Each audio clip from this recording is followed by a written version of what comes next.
Jo sóc l'Ala, l'Ala Delta. No sóc celta, n'estic certa, canten l'Alfred i l'Elisabet mentre viatgen pel mar grec. La setmana passada hi vam viatjar amb ells i vam trobar un llamàntol, ja ho sabeu. Hi ha hagut més de 110 definicions molt imaginatives sobre el llamàntol i en aquesta penúltima setmana de concurs volem destacar aquestes. En sisena posició del grup Aja, que diuen llamàntol, illa que es troba al costat d'Eivissa i que té forma de llagosta. En cinquena posició, els macarronets, que diuen llamàntol, pastilles de color vermell que quan les menges treus foc per la boca com un drac. En quarta posició, el grup Jejonu, llamàntol, llamp de coloraines que cau quan un elefant marca un gol a la Lliga Elefantina. En tercera posició, el grup Llengua, llamàntol, paper anomenat màntol, que es feia servir en Tolaia per descriure tota la vida del seu rei Toladial i els seus 6 fills, que es deien Tol, Lam, An, Ama, Tam i Man, que serà el proper rei. Carai, Llengua, això és tot una nissaga en uns moments en els quals les monarquies estan, com sabeu, patint. En segona posició, el grup Ràpita, que diu així, llamàntol, una llama peruana que abans d'anar a dormir es recobreix el cos amb una manta.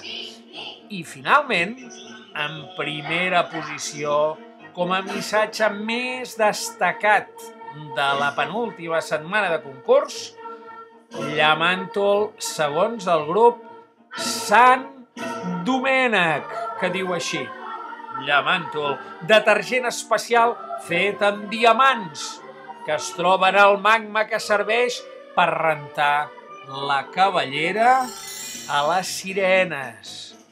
Ai, enhorabona, Sant Domènec, me'n vaig a rumiar quina serà l'última paraula de l'última setmana de concurs, aquí, al blog de l'Arca de Babel.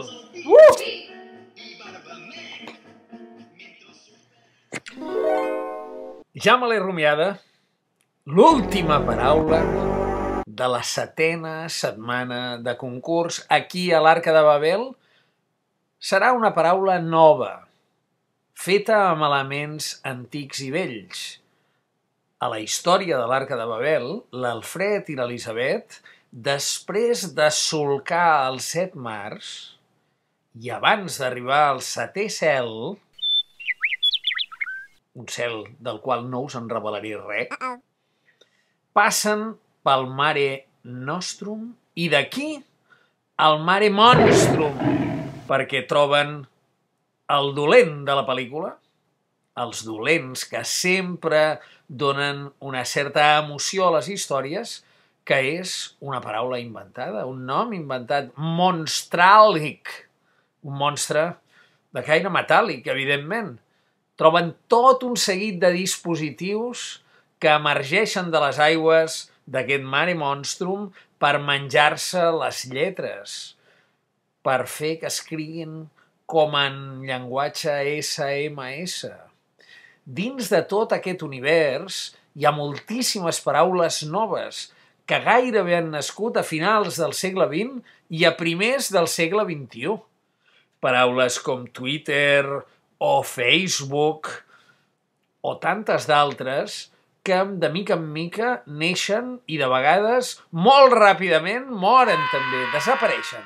Però n'hi ha una que és la mare de totes les noves paraules, la mare d'una nova manera de comunicar-nos que ens permet ara mateix que jo us parli i vosaltres m'escolteu, jo des de casa, des del pont de comandament de l'Arca de Babel, i vosaltres des de les vostres aules, des de les vostres cases, allà on sigui i en el temps que sigui, perquè un cop hagi acabat aquest concurs, això, aquesta finestra dins de la qual jo ara estic com una mica tancat, quedarà dins del mar d'internet. Internet, justament, és l'última paraula del concurs de l'Arca de Babel. Internet, com sabeu, és el nom de la xarxa de les xarxes.